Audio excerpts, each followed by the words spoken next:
Thursday, November 15th. Welcome to the Matt Sager podcast. And what a day it's been. Been doing a major upgrade on my home studio, and specifically on the way in which I'm going to record the Matt Sager podcast going forward. I'd actually really hoped to be able to debut it tonight. Sadly, that's not going to happen, but either tomorrow or Monday, you'll notice a significant uptick in quality, which, I think it sounds very good now.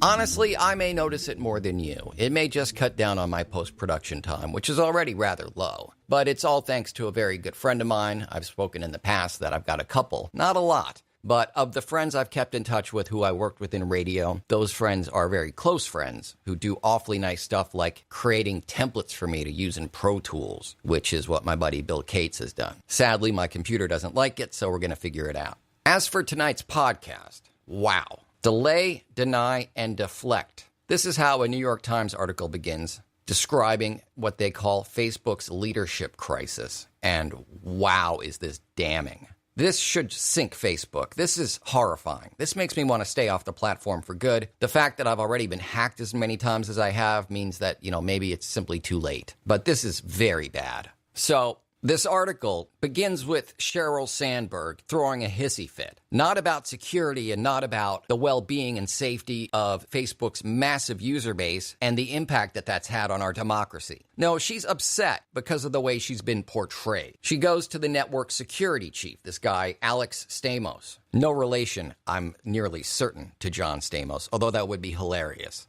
But I'm guessing that this is a different Stamos. But what had happened was, in September of last year, the head of security, Stamos, told Facebook's board members that Facebook had not yet, this is a year after the election, this is Trump's been in office for nearly a year at this point, the Russian hacking was underway still. The bots, the fake accounts, the targeted advertising with misdirection, and the hacks, none of this was controlled. And so Sheryl Sanders, you might think, would be saying, oh my God, what have we done to the country? Oh, good Lord, how have we exposed our user base to foreign propaganda? But no, what she says is, you threw us under the bus. The us being her and, of course, Mark Zuckerberg, who, my God, Sheryl Sandberg and Mark Zuckerberg's reputation within the walls of the Facebook compound and in the world at large really pale in comparison to the horrific damage they're doing to the world. Selling out everybody's privacy, exposing Russian hackers, and God knows what other countries, to the populace of America, Europe, and everyone who uses Facebook. Facebook is now a national security disaster. But no, her ego has been damaged, and so has Mark's. So this is where the title Delay, Deny, Deflect comes from, because they want to talk about everything but the problem. I mentioned this the other day. It is still the case that every single day, ever since that Facebook hack, the really big one a couple weeks ago, every day I get the exact same letter, always from a different address, saying, here's your username and password. That is, in fact, a username and password I once used on a website. We've implanted spyware on your computer, and my, what spicy tastes you have in photography. If you wouldn't like all of your employers and family members to get a look at all this horrific porn you have, then send me 9,000 rubles via Bitcoin. Now, thankfully, I don't actually possess a stash of horrifying porn, because that would be disturbing. Although, in truth, most people who know me and work with me, and certainly my family, are of the belief that I have a stash of horrifying porn, and this wouldn't change their opinion of me at all. And professionally, the impact would be less than zero, because I guarantee you, many of my employers have the kind of stuff that they ought to be getting these emails. So Zuckerberg and Sandberg further got enraged, because the stock took a hit. Aw, really? So we've got people at the border. We've got troops at the border getting ready to block this caravan of refugees from war-ravaged and violence-infested countries. We've got religious groups being persecuted. We've got people with skin anywhere darker than a light orange tan being denied voting rights, being turned away and or detained when they go to renew their passports, being separated from their kids. But Facebook's stock price, now we're concerned. So the despicable behavior has yet to really reveal itself. You want to know where it gets ugly? So Zuckerberg is going on this national apology tour, doing media appearances, being called before Senate subcommittees and the Congress and going, oh, sir, Facebook is very secure. All right, well, we've got a question. How is it protected from hackers? Let me expound on that by using several tech jargon words that I know for a fact all you old geezers won't understand. And then I'll look a little bit sad. Frankly, I don't really know how to express emotion, so I'll just adjust my grimace slightly so I appear remorseful. And while this is going on, what is Sheryl Sandberg doing? This is rather disgusting.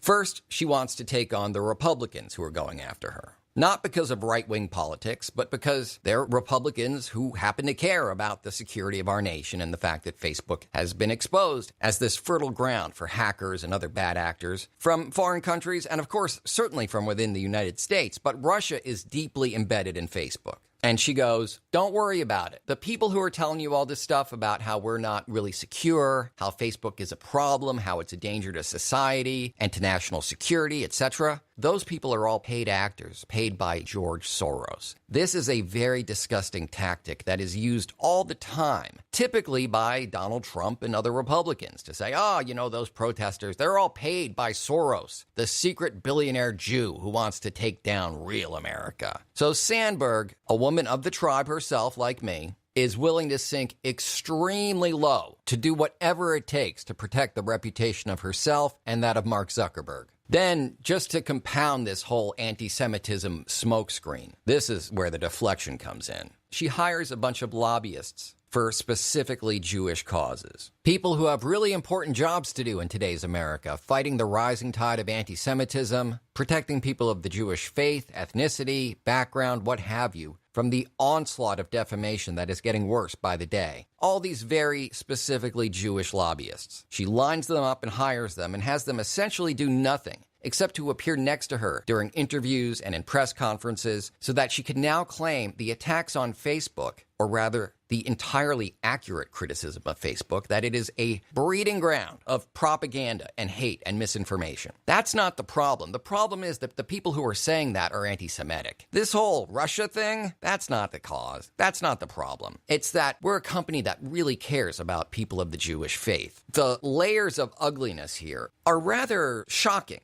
I'm going to assume when it says here that Chuck Schumer and other Democratic congressmen, people who consider themselves allies of Facebook, when this article says that they rushed to her defense, I'm going to give them the benefit of the doubt, keep a happy thought, and believe that just like us, they had no idea of all this dirty shenanigans that Sandberg, Zuckerberg were conducting behind the scenes. They reacted to this article too today, by the way.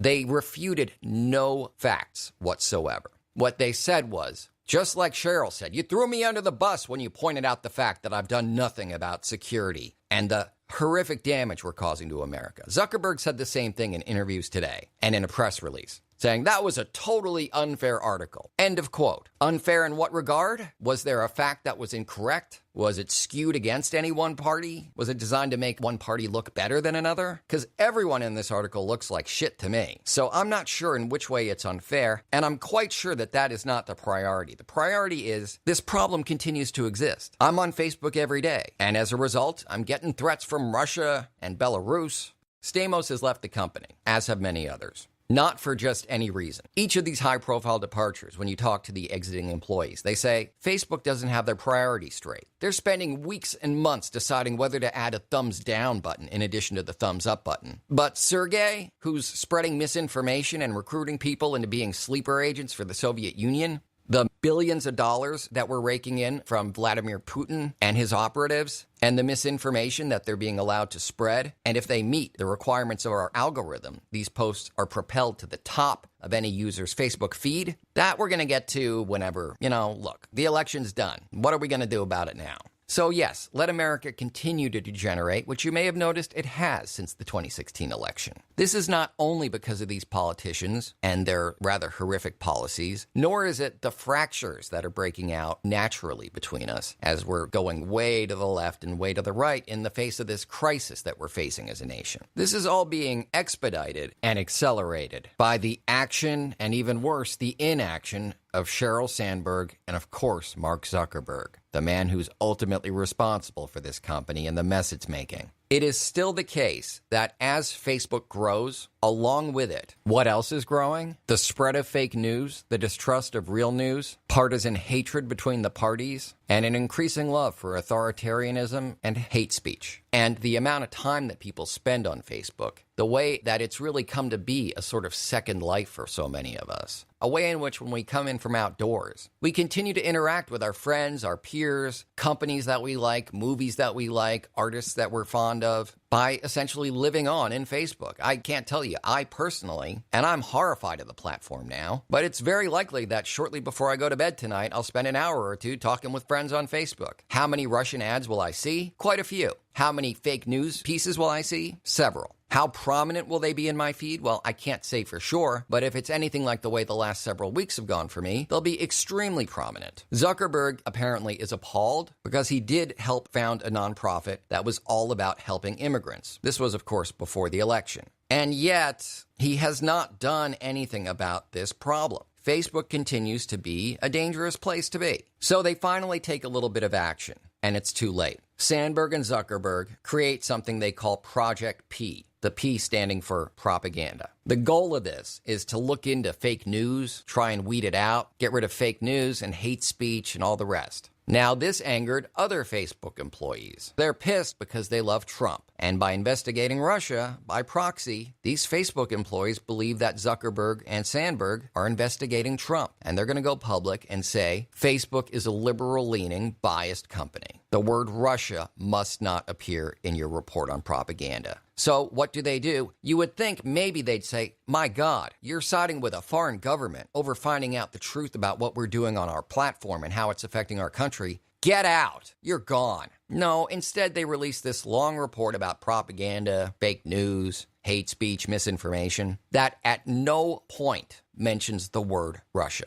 All the while, inside, there are security experts that really are concerned about this stuff. And they're finding that ads, groups, fake pages, fake profiles, you spend enough time going through the VPNs and tracking down the IPs, and it turns out Russia has just colonized the place. They've taken over. It is a shocking piece of news. I mean, it's not exactly news that Facebook is a dangerous place to be, but this very long article from the Times, which I'll link to, is really something to see. If you can read through it all without losing your mind, because I had to put it down a couple times myself, I highly recommend it. Our security, there's just nothing more valuable. And there was a time when I thought Facebook was a security risk because I'd have friends who'd buy wedding rings for people, and there'd be a post in their feed saying, congratulations to Charlie Jones, who just bought a diamond ring at Leonard's Diamonds on 47th Street. And that is how the woman that he loved found out that he was going to propose to her. A little ad/post in his feed that he did not authorize, that he has no idea how they got that information or why they posted it. That I considered a security risk. Now we're talking about foreign agents. We're talking about John Le Carre, spy who came in from the Cold War, 1983, like brink of serious warfare here stuff. This on the same day when another article came out saying our troops are now spread so very thin,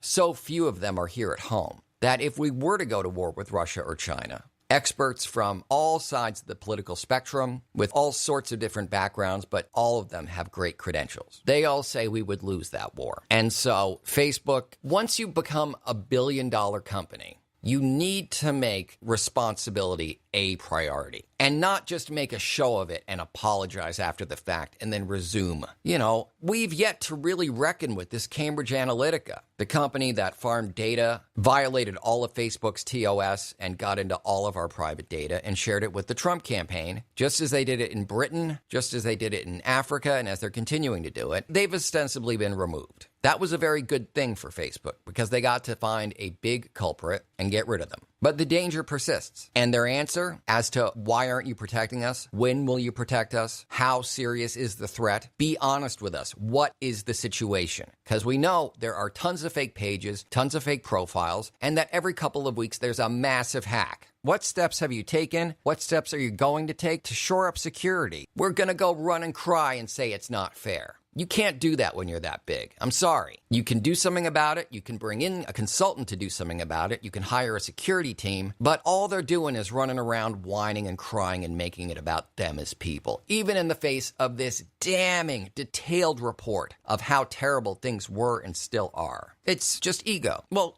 sure, security's bad, but my feelings are hurt. This attitude is very prevalent in this country now. You see these press conferences at the White House. So that video looked doctored. What do you have to say about that? Well, you're saying a mean thing about Trump. Well, no, I'm just asking about security and safety and national interests. But apparently we're now a nation of kindergartners, which is a frightening thing because these kindergartners have all my data and yours too, I'm guessing. I tend to shy away from Twitter because they're rather transparent about how easily hackable they are, about how willing they are to tolerate hate speech. Twitter is the company that, after everyone deplatformed Alex Jones, they not only refused to deplatform him, but Jack very publicly said, "We're very proud to be the last bastion of free speech, and we're keeping Alex Jones." Such a hypocrite douche. 2 days later, Alex Jones confronts him. Alex Jones is touring California, Silicon Valley, because he wants to run up and film himself talking to all these executives at Google and everywhere else, going, "Come on, you can't silence me. You can't silence me. I want to see my enemy. Look him in the eyes." Because he's a psychotic man. And he goes up to Jack, who is his last champion, who is so staunchly pro-Alex Jones that he's going to stand by him forever unless Alex Jones does this. Runs up, gets in Jack's face, and goes, "Come on, Jack, talk to me, Jack. You're my accuser. Look me in the eye. Tell me why I shouldn't shoot you like it's 1776. And Jack's like, "Oh, well, fuck you. Anyone runs up on me in the street and embarrasses me in public, then you get deplatformed." At least they are rather honest and transparent in their unwillingness to create a safe and healthy social sphere, and in their bias and lack thereof. It's all about them. That appears to be the case with all these big social media moguls. It's not about the safety of the country. It's not about the safety and privacy of their users. It's about the egos of their CEOs. And that is just a depressing thought. It's also terrifying, I should add. Anyway, get in touch with the Matt Sager Podcast. Email matt@mattsager.com or call 646-535-4788. Or hit me up on Twitter @Matt Sager. The Facebook-owned Instagram, Real Matt Sager. And on Facebook, The Matt Sager. It's a real page, as is my voiceover page, Matt Sager VO, and my podcast page, Matt Sager Podcast. Also, check out the links in this podcast's episode description. It's got links to my Patreon and my cool new merch store. Please check out both. And if you got suggestions for either or both, I'd love to hear them. Maybe new, different merchandise. I really want to offer more tiers and more rewards on Patreon, so I'd love to hear that from you. And for everything else, my social media profiles that I haven't mentioned, my voiceover reels, contact info, articles, blog posts, and more, you can find all that at mattsagervoiceover.com.